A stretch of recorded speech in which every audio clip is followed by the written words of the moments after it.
弱少斗强权，重振党外精神，重振党外精神，实现庶民正义，实现庶民正义，愿同弱少斗强权，愿同弱少斗强权，重振党外精神，重振党外精神，实现庶民正义，实现庶民正义。我们去跟他争夺权利，我们才有可能去改变这个世界。所以，那我就进行参选吧。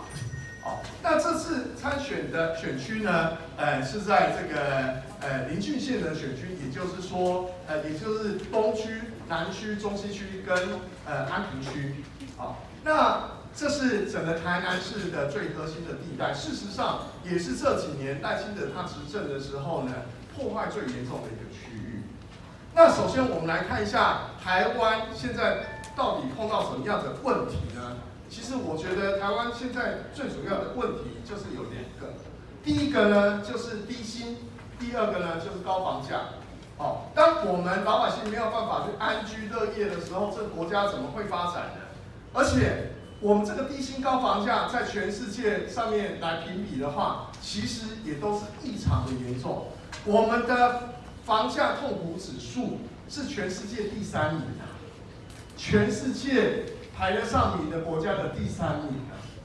那我们的薪水之低呢，其实在东亚也是非常有名的，所以这造成了我们人才的流失。我们现在是东亚人才出口的大国啊！事实上，这些权贵他们掠夺的就是我们的生活、我们的环境、我们的记忆、我们的自由，以及后世子孙的未来。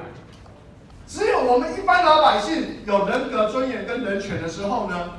当我们去碰到这些集权的统治者，我们才有这个勇气起身反抗。但是民进党却一步一步要把我们的人格尊严跟人权给他剥夺，